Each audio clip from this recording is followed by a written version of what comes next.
Hello guys, welcome to my YouTube channel. उम्मीद है कि आप सब फिर से मेरा नाम है तवल्ला से। आज इस वीडियो में आपके साथ एक मोस्ट इंपॉर्टेंट टॉपिक लाया हूं जो है साइटोप्लाज्मिक ऑर्गेनेल्स। आज हम साइटोप्लाज्म के ऑर्गेनेल्स के बारे में हम डिस्कस करेंगे। फर्स्ट हम उसके जो वन बाय वन उसकी जो ऑर्गेनेल्स है उसके बारे में हम डिस्कस करते हैं। फर्स्ट जो हमारा ऑर्गेनेल है वो एंडोप्लाज्मिक रेटिकुलम। इसके बाद जो डिफरेंट ऑर्गेनेल्स होते हैं cell, nucleus, golgi body and different organelles है प्लास्टिड्स, उसके बारे में हम आगे डिस्कस करेंगे। अभी जो हमारा टॉपिक है वो एंडोप्लाज्मिक रेटिकुलम। एंडोप्लाज्मिक रेटिकुलम की स्ट्रक्चर, फंक्शन एंड जो कंपोजिशन उसके बारे में हम डिस्कस करेंगे।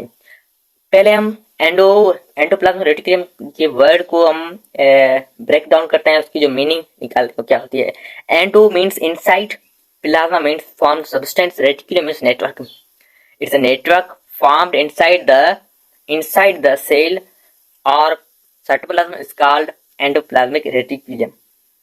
It's suggested by Porter in 1945.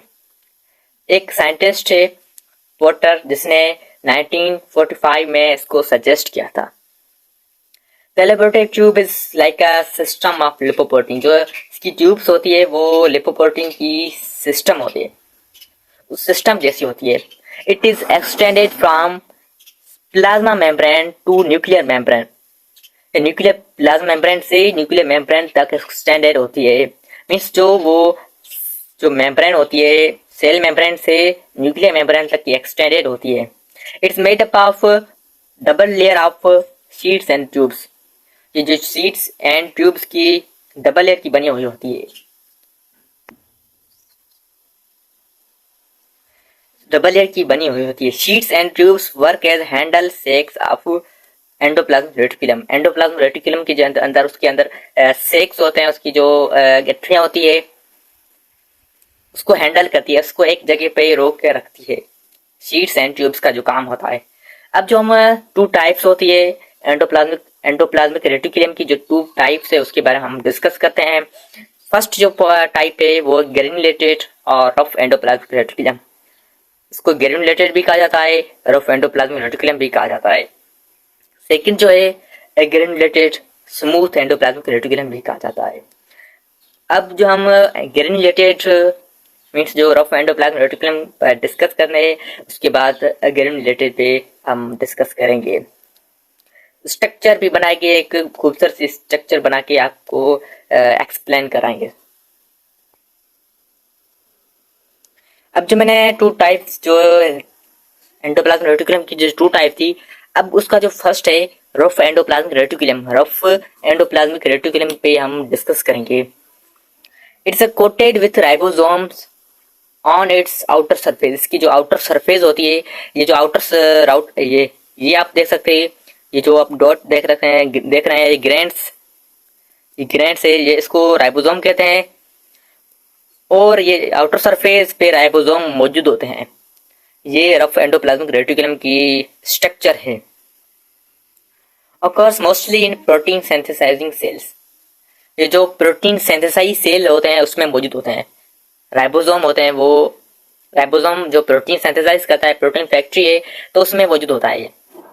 और ट्रांसलेशन टेक्स प्लेस है। जो ट्रांसलेशन जो होती है ट्रांसलेशन वो यहाँ पर होती है। ट्रांसलेशन का जो प्रोसेस होता है, ट्रांसलेशन प्रोसेस यहाँ पर होता है। And after protein synthesis, the protein either stored in cytoplasm or exported out of cell.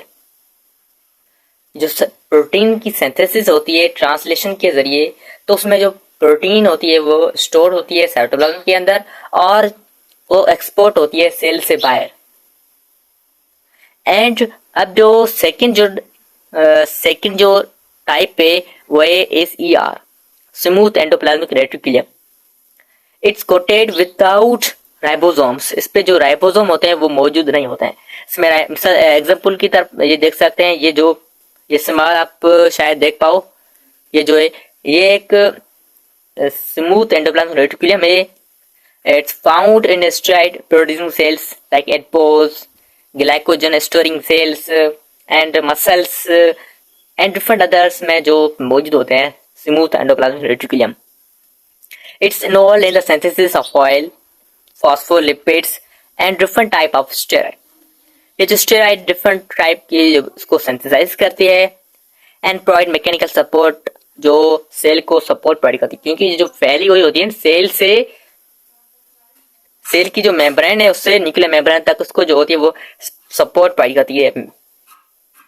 And detoxification of drugs, drugs को डिटॉक्सिफाई करती है इसको, एंड स्टोरेज का काम करती है। And formation of Golgi apparatus means Golgi apparatus को या एसीआर को जो है वो गोल्जी अपर्ट्स को उसकी फॉर्मेशन करती है। And transport of protein from RER rough endoplasmic reticulum to golgi bodies, ये जो golgi bodies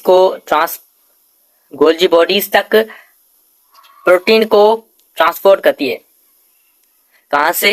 rough endoplasmic reticulum से गोल्जी बॉडी तक प्रोटीन को ट्रांसपोर्ट करने का ये काम इसका है। आप ये जो स्ट्रक्चर देख सकते हैं, इसमें जो राइबोसोम, यहाँ पर जो ग्रैंड्स देख सकते हैं, ये डॉट है। आप ये जो राइबोसोम होते हैं और ये स्ट्रक्चर रेगुलर स्ट्रक्चर है, ये रफ एंडोप्लाज्मिक रेटिकुलम है, और ये जो स्ट्रक्चर है ये स्मूथ एंडोप्लाज्मिक रेटिकुलम है।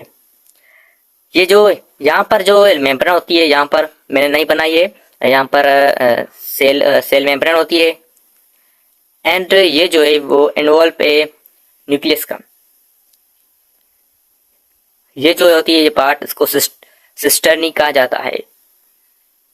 सो आज का जो लेक्चर है यहाँ पर हम एंड करते हैं। आपसे वंस अगेन प्लीज ये रिक्वेस्ट है, प्लीज हमारे चैनल को सब्सक्राइब, वीडियोस को like and bell icon button को जरूर क्लिक कीजिएगा, ताकि आने वाली जो भी वीडियो है आप तक जल्द से जल्द पहुंच सके।